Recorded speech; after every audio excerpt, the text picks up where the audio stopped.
सोचो अगर चांद अपनी ऑर्बिट छोड़कर सीधा अर्थ की तरफ गिरने लगे। कुछ ऐसा ही होता है आज की कहानी में। तो वीडियो को एंड तक देखना, क्योंकि ये स्टोरी आपको पूरी तरह से शॉक कर देगी।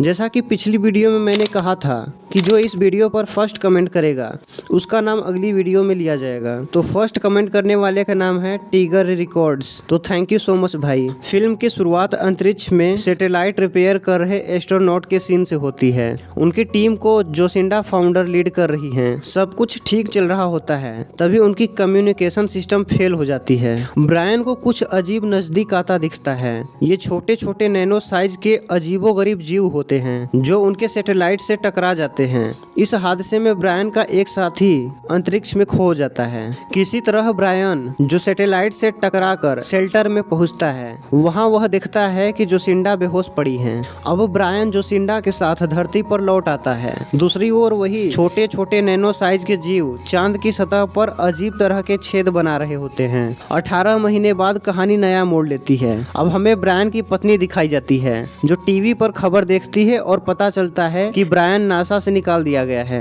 अंतरिक्ष में हुए इस हादसे के कारण ब्रायन और जोसिंडा को बड़ी मुश्किलों का सामना करना पड़ा। नासा ने ब्रायन और जोसिंडा की बातों पर भरोसा करने से इनकार कर दिया। इस घटना के चलते ब्रायन की पत्नी ने उसे तलाक दे दिया और वह अपने बेटे सनी के साथ किसी दूसरे देश में बसने वाली थी, क्योंकि इस हादसे की वजह से उन्होंने अपना घर भी खो दिया था। फिल्म आगे बढ़ती है और हमें डॉक्टर केसी हाउसमैन को दिखाया जाता है जो चांद की गतिविधियों पर रिसर्च कर रहे होते हैं। इस दौरान वो चांद की कक्षा में कुछ अजीब हलचल नोटिस करते हैं। केसी को महसूस होता है कि चांद की ऑर्बिटल डिस्टेंस यानी उसकी कक्षीय दूरी में कुछ गड़बड़ हो रही है। वो फौरन नासा को कॉल करता है और डायरेक्टर से बात करने की रिक्वेस्ट करता है। दूसरी तरफ नासा से जोसिंडा फाउलर को एक कॉल आता है। अगली सुबह वो जल्दी उठती हैं और काम पर निकल जाती हैं। जब वह स्पेस सेंटर पहुंचती हैं तो उन्हें चांद पर हो रही अजीब घटनाओं के बारे में पता चलता है। उन्हें बताया जाता है कि चांद की कक्षीय प्रणाली बदल रही है, उसकी ऑर्बिटल रेडियस धीरे धीरे सिकुड़ रही है। नासा के वैज्ञानिकों को चांद की सतह से आई फुटेज में कुछ अजीब चीजें दिख रही थी।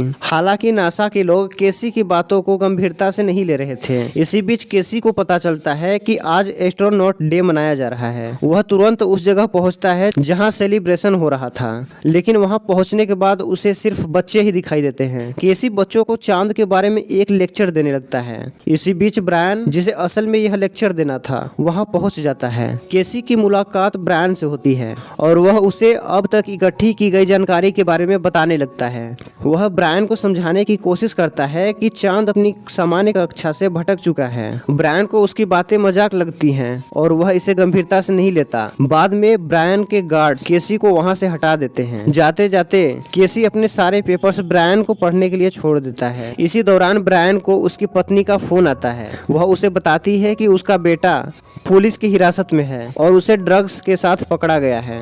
इसके बाद ब्रायन का बेटा कोर्ट में पेश किया जाता है। सुनवाई के दौरान जज फैसला टाल देता है क्योंकि ब्रायन खुद अपने बेटे को सख्त सजा देने की मांग करता है, लेकिन जज मामले को कुछ समय के लिए स्थगित कर देता है। दूसरी तरफ हम केसी को उसकी माँ से मिलने जाते हुए देखते हैं। उसकी माँ एक ओल्ड एज होम में रहती हैं और शॉर्ट टर्म मेमोरी लॉस का शिकार हैं। बावजूद इसके वह अपने बेटे की खोजों पर पूरा विश्वास जताती हैं। वह केसी से कहती हैं कि वह दुनिया को यह भरोसा दिलाए कि उसकी जानकारी बिल्कुल सही है। दूसरी ओर स्पेस सेंटर में जोसिंडा के साथी वैज्ञानिकों के साथ एक गंभीर चर्चा होती है। वे इस निष्कर्ष पर पहुंचते हैं कि उनके पास सिर्फ 3 हफ्तों का समय बचा है। इसके बाद चांद के छोटे छोटे टुकड़े धरती पर गिरने लगेंगे। इस समस्या का सिर्फ एक ही समाधान है, उन्हें खुद चांद पर जाकर उस रहस्यमयी छेद की सच्चाई जाननी होगी। आखिर उस छेद में ऐसा क्या है? अब उन्होंने देखा कि ट्विटर पर एक बड़ी खबर वायरल हो रही है। ये सब केसी ने किया था। सिटी के सभी लोग टीवी पर यह खबर देखते हैं कि चांद अपनी कक्षा से बाहर जा चुका है। ब्रायन की एक्स वाइफ अपने पति और बच्चों के साथ शहर छोड़ने की कोशिश कर रही होती है, लेकिन ट्रैफिक इतना ज्यादा होता है कि कोई भी आगे नहीं बढ़ पा रहा था। उधर नासा और यूरोपियन स्पेस एजेंसी मिलकर इस आपदा से निपटने के लिए एक प्रोजेक्ट पर काम कर रहे थे। यह खबर अब दुनिया भर में फैल चुकी थी और हर जगह हड़कंप मच गया था। इन सब के बीच ब्रायन को मजबूरन केसी के दिए हुए पेपर्स पढ़ने पड़े। वह केसी की वेबसाइट विजिट करता है और उसकी रिसर्च को गौर से समझने की कोशिश करता है। इसी दौरान नासा अपनी स्पेसशिप को चांद पर भेज देता है। जब नासा का मिशन चांद पर पहुंचता है तो उसे वहां एक विशाल गड्ढा नजर आता है। वैज्ञानिक वहां एक क्रॉक रखते हैं ताकि उस छेद के अंदर क्या है इसका पता लगाया जा सके। इसके बाद ब्रायन सीधे केसी के पास जाता है और उससे पूछता है कि वह इन सब चीजों के बारे में इतना कुछ कैसे जानता है। केसी उसे समझाता है कि वह सालों से स्पेस और पृथ्वी की गतिविधियों पर रिसर्च कर रहा है। उसकी थ्योरी यह कहती है कि चांद सिर्फ एक प्राकृतिक उपग्रह नहीं है, बल्कि इसके अंदर कुछ और बड़ा और रहस्यमय छिपा है। केसी ब्रायन को बताता है कि चांद के पावर कोर को किसी चीज ने नुकसान पहुंचाया है, जिसकी वजह से उसकी ऑर्बिट बिगड़ गई है। जैसे ही चांद की कक्षा फिर से बदलनी शुरू हुई, वही नैनो क्रिएचर्स उस गड्ढे से बाहर निकलने लगे। इसी दौरान स्पेसशिप के पास ये नैनो क्रिएचर्स अचानक हमला कर देते हैं। उनकी घातक अटैक में पूरी टीम मारी जाती है। जब जोसिंडा यह सब देखती है तो हैरान रह जाती है। उसे समझ नहीं आता कि आखिर ये क्या हो रहा है। दूसरी ओर चांद की गुरुत्वाकर्षण शक्ति में बदलाव के कारण समुद्र का पानी अपने आप ऊपर उठने लगता है। धीरे धीरे ये पानी शहर की ओर बढ़ने लगता है और भारी तबाही मचाता है। उधर नासा का डायरेक्टर ये भयानक दृश्य देखकर डर जाता है। वो तुरंत अपने परिवार को कॉल करता है और उसे बताता है कि उन्हें शहर छोड़ देना चाहिए। जब जोसिंडा यह सुनती तो वह डायरेक्टर से सवाल करती है, क्या आप मुझसे कुछ छुपा रहे हैं जो मैं नहीं जानती? नासा का डायरेक्टर उसे देखता है और कहता है कि मैं चाहता हूं कि अब मेरी जगह तुम ले लो। अब जोसिंडा डायरेक्टर बन जाती है और वह एक लोकेशन पर पहुंचती है। वहां उसे कुछ पुराने रिकॉर्डिंग्स देखने को मिलती है। वो ध्यान से फुटेज देखती है और तभी उसे रिपेयर मशीन की रिकॉर्डिंग में वही नैनो क्रिएचर्स दिखाई देते हैं। जोसिंडा की मुलाकात होल्डन फील्ड नाम के एक आदमी से होती है। वो उसे 1969 की एक रहस्यमयी घटना के बारे में बताता है, जब वैज्ञानिकों ने चांद की सतह पर कुछ अजीब खोजा था। ये किसी तरह की रहस्यमयी रोशनी थी, लेकिन नासा ने इस बात को दुनिया से छिपा लिया। होल्डन फील्ड आगे बताता है कि यह घटना उसी मिशन से जुड़ी हुई है जिसे हमने फिल्म की शुरुआत में देखा था। जब ब्रायन ने इस बारे में बात करनी चाहिए तो नासा ने उसे पागल करार देकर नौकरी से निकाल दिया। होल्डन फील्ड कहता है, हमारी तकनीकी उनके सामने कुछ भी नहीं है। हम अब भी पाषाण युग में जी रहे हैं, जबकि वे हमसे कई ज्यादा विकसित हैं। जोसिंडा इसके बाद एक मिलिट्री बेस में जाती है जहां उसका एक्स हस्बैंड काम करता है। वहां वो मिलिट्री अधिकारियों से बात करती है, लेकिन वे उनकी बातों को गंभीरता से नहीं लेते। इसी बीच मिलिट्री ने चांद को नष्ट करने के लिए न्यूक्लियर पावर का इस्तेमाल करने का प्लान बनाया। हालांकि इस प्लान का एक खतरनाक परिणाम होगा, धरती पर तबाही। जोसिंडा का एक्स हस्बैंड उसे समझाने की कोशिश करता है, जोसिंडा तुम्हें अपने बच्चों के बारे में सोचना होगा, तुम्हें यहाँ से निकलना चाहिए। जोसिंडा अब एक मुश्किल फैसले के बीच फंस चुकी थी। जोसिंडा का एक्स हस्बैंड उसे बताता है कि तुम सभी को तुरंत कोलोराडो जाना चाहिए। इसके बाद सीन ब्रायन और केसी की बातचीत पर शिफ्ट हो जाता है। केसी ब्रायन से कहता है, क्या तुमने सच में स्पेस में एलियन टेक्नोलॉजी देखी है? ब्रायन जवाब देता है, मेरे दोस्त की जान इसी एलियंस ने ली थी। जब मैं धरती पर वापस लौटा तो मेरी शादी टूट गई और मेरा बेटा मुझसे अलग हो गया। दूसरी तरफ जोसिंडा ब्रायन को बताती है कि होल्डन फील्ड ने उसे एक डिवाइस के बारे में बताया था। यह तकनीक इलेक्ट्रोमैग्नेटिक पल्स डिवाइस कहलाती है और नैनो ऑर्गेनिजम्स को नष्ट करने की क्षमता रखती है। जोसिंडा अपने एक्स हस्बैंड को इस बारे में बताती है, लेकिन तभी नेशनल सिक्योरिटी के लोग ब्रायन को गिरफ्तार करने के लिए आ जाते हैं। ब्रायन किसी तरह केसी के साथ वहां से निकल जाता है। बचते बचाते वे जोसिंडा से मिलते हैं, जो उन्हें एक पुरानी रिकॉर्डिंग दिखाती है। ये वही रिकॉर्डिंग प्ले करती है और कहती है, देखो इस छेद की गहराई 25 किलोमीटर है और जो कुछ भी 10 साल पहले हुआ था वो आज भी जारी है। इसके अलावा जोसिंडा ब्रायन को एक और फुटेज दिखाती है जिसमें नैनो क्रिएचर्स टीम मेंबर्स को मार रहे हैं। केसी यह देखकर कहता है, ये जीव चांद के कोर के साथ छेड़छाड़ कर रहे हैं। हो सकता है कि चांद इन्हीं जीवों द्वारा बनाया गया हो।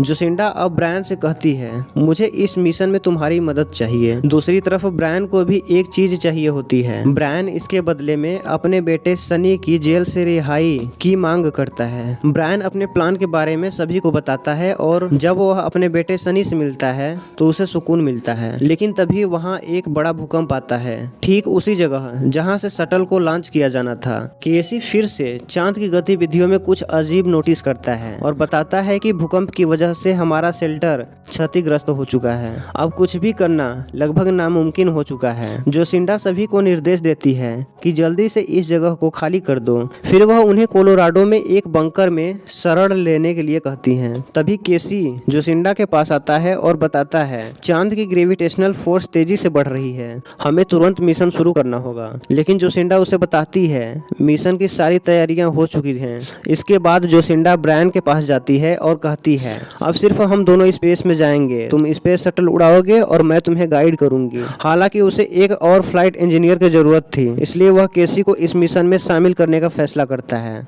केसी यहाँ अजीब बहाने बनाता है क्योंकि यह उसका पहला स्पेस मिशन था, लेकिन ब्रायन उससे कहता है कि तुम कर सकते हो। मिशन पर जाने से पहले जोसिंडा और ब्रायन अपने अपने बच्चों से मिलने जाते हैं। दोनों माता पिता अपने बच्चों को गले लगाते हैं और उनसे विदा लेते हैं। इसके बाद ब्रायन का बेटा सनी और जोसिंडा के बच्चे कोलोराडो के लिए रवाना हो जाते हैं। उधर केसी भी अपनी माँ से अपने स्पेस मिशन के बारे में बताता है और वह एक कर्मचारी को कहता है मेरी माँ का अच्छे से ख्याल रखना। अब चांद की ग्रेविटी और बढ़ने लगती है, जिससे एक ग्रेविटेशनल वेव तेजी से उनकी ओर बढ़ने लगता है। इसकी वजह से सब कुछ खिंचकर ऊपर उठने लगता है। इसी बीच ब्रायन और जोसिंडा सफलतापूर्वक शटल को लॉन्च कर देते हैं। जैसे ही वे अंतरिक्ष में प्रवेश करते हैं, शटल में रेड वार्निंग अलार्म बजने लगता है। कुछ ही देर बाद थ्रस्टर अचानक बंद हो जाता है और उनकी स्पीड घटने लगती है। दूसरी ओर सनी जोसिंडा के एक्स हस्बैंड को बताता है कि वे कोलोराडो के लिए रवाना हो चुके हैं। सनी और उनके परिवार को बंकर में प्रवेश के लिए क्लियरेंस की जरूरत होती है। तभी वे देखते हैं कि चांद अब तेजी से धरती की ओर करीब आ रहा है। सनी और उनके परिवार की कार 3 हथियारबंद लोग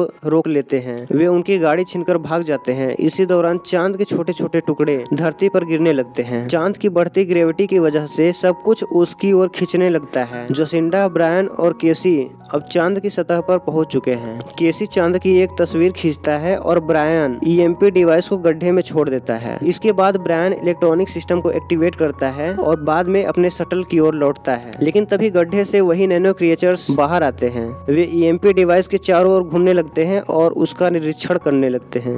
कुछ ही देर में ये जीव सीधे उनके स्पेस शटल की ओर बढ़ने लगते हैं। ब्रायन तुरंत केसी के फोन का सिग्नल डिस्कनेक्ट कर देता है, जिससे ये जीव वहां से चले जाते हैं। जोसिंडा उन्हें बताती है कि मिलिट्री चांद पर एटॉमिक बम गिराने वाली है, लेकिन ब्रायन को डर है कि अगर ऐसा हुआ तो रेडिएशन धरती पर फैल जाएगा। अब ब्रायन को इससे पहले ही कुछ करना होगा। ब्रायन अपने साथियों को बताता है हमारे पास सिर्फ 2 घंटे का समय बचा है। ब्रायन की पत्नी का पति दूसरी तरफ मौजूद होता है। वह सनी को ढूंढकर एक सुरक्षित स्थान पर ले जाता है। तभी सनी बताता है कि ब्रायन इस वक्त स्पेस में है। इस बीच टीवी पर न्यूज चल रही होती है कि सभी को जल्दी से इस जगह को छोड़ देना चाहिए क्योंकि यह जगह अब सुरक्षित नहीं है। सनी उन्हें बताता है कि कोलोराडो में एक बंकर है, हम सबको वही जाना चाहिए। दूसरी तरफ ब्रायन, जोसिंडा और केसी चांद के गड्ढे में प्रवेश करते हैं। वे एक अजीब जगह पर पहुंचते हैं। जैसे ही वे इलेक्ट्रॉनिक लाइट ऑन करते हैं, नैनो जीव जागने लगते हैं। सनी और बाकी लोग ऑक्सीजन सिलेंडर इकट्ठा कर रहे होते हैं। तभी 3 लुटेरे वहां आ जाते हैं, लेकिन सनी उन पर बंदूक तान देता है और वहां से भाग जाता है। चांद के अंदर केसी यह देखकर राहत की सांस लेता है क्योंकि उसकी थियरी के अनुसार अब उसे यकीन हो गया था कि उसकी सारी जानकारी सही थी। अब वे चमकते हुए कोर के और भी करीब पहुंच चुके थे। जोसिंडा डिटोनेटर पर ट्रिगर दबाने के लिए पूरी तरह से तैयार थी, लेकिन उसी समय नैनो जीव उन पर हमला कर देते हैं और एक हरा प्रकाश उनके शटल को खींचकर अंदर ले लेता है। ऐसा लगता है कि कोई न कोई उन्हें नैनो जीव से बचाने की कोशिश कर रहा था। तीनों लोग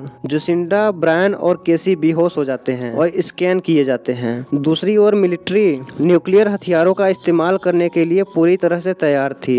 इधर सनी को 3 लुटेरे पीछा कर रहे होते हैं। तभी चांद उनके सामने आ जाता है और चांद की ग्रेविटी सबको अपनी ओर खींचने लगती है। इस वजह से तीनों लुटेरे मारे जाते हैं। दूसरी ओर जोसिंडा का एक्स हस्बैंड सनी से कॉल करता है और बताता है कि तुम्हारा देर करना अब भारी पड़ेगा क्योंकि न्यूक्लियर हथियार अब सक्रिय होने वाले हैं। सनी की बातों से जोसिंडा के एक्स हस्बैंड को पता चलता है कि जोसिंडा इस वक्त स्पेस में है। यह जानकर वह हैरान हो जाता है कि ब्रायन की वाइफ की जान खतरे में है अगर चांद को उड़ा दिया जाता है। इधर पृथ्वी का ऑक्सीजन तेजी से खत्म हो रहा था और हर कोई मर रहा था।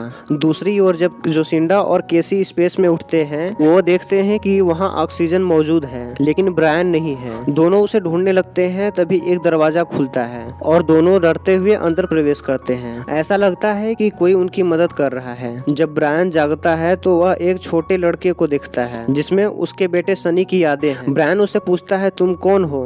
और लड़का जवाब देता है, मैं बनाया गया हूँ। ब्रायन पूछता है, तुम्हें किसने बनाया? तब वह ब्रायन से बताता है, तुम्हारे पूर्वज आज की तुलना में बहुत ज्यादा शक्तिशाली थे। उन्होंने अपना घर अंतरिक्ष में बनाना शुरू कर दिया था और तभी उन लोगों से एक गलती हुई। उन्होंने एक एआई सिस्टम बनाया जिसने उन लोगों को धोखा दे दिया और एआई सिस्टम उन्हें नष्ट करना शुरू कर दिया और इसके बाद वे गैलेक्सी के एक सुरक्षित क्षेत्र में रहने लगे। उन्होंने विशाल संरचनाएं बनानी शुरू की जो बहुत सारी ऊर्जा को अपने अंदर रख सकती है।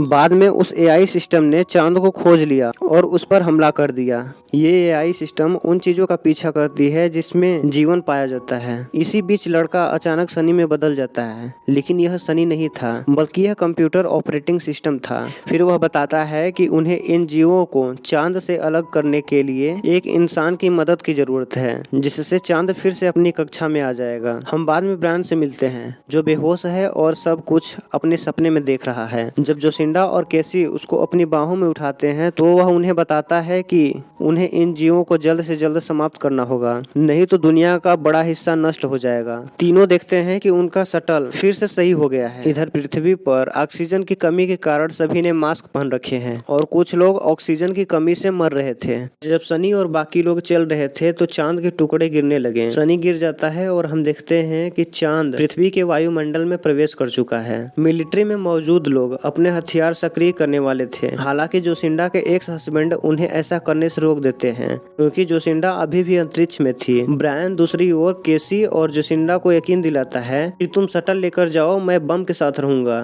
इसके पहले कि वह कुछ कर पाता, केसी बम लेकर रोपर में रुक जाता है। केसी ब्रायन से कहता है कि मेरी माँ को बताना कि तुम्हारा बेटा नकारा नहीं था। अब केसी शटल को खुद से अलग कर लेता है। जब जीव रोपर पर हमला करते हैं तो केसी बम को दबा देता है। एक जबरदस्त ब्लास्ट होता है और वो नैनो जीव मारे जाते हैं। दूसरी ओर सनी पृथ्वी पर सुरक्षित रहता है। जोसिंडा की बेटी उसे बचाती है। जोसिंडा और ब्रायन शटल लेकर चांद से रवाना हो जाते हैं। चांद धीरे धीरे अपनी कक्षा के करीब आता है। जोसिंडा ब्रायन से कहती है कि अब ग्रह पूरी तरह से सुरक्षित है। आखिरकार सभी एक दूसरे से मिलते हैं। ब्रायन को यह पता चलता है कि उसकी पत्नी का एक्स हस्बैंड अब जीवित नहीं है, वह मर चुका है। जब सनी अपने पिता से केसी के बारे में पूछता है तो ब्रायन उसे बताता है कि उसने धरती और चांद को बचाने के लिए अपनी जान दे दी। दूसरी ओर हम केसी को चांद पर देखते हैं जहां वह एक बिल्ली और अपनी माँ को देखता है। वह अब चांद का हिस्सा बन चुका है। तो दोस्तों, मूनफॉल की ये जबरदस्त कहानी यहीं पर खत्म होती है। अगर आपको यह फिल्म पसंद आई हो तो इस वीडियो को लाइक और शेयर जरूर करें। साथ ही अगर आपने अभी तक हमारे चैनल को सब्सक्राइब नहीं किया तो कर लीजिए ताकि आपको हर नई फिल्म और वेब सीरीज की शानदार एक्सप्लेनेशन मिलती रहे।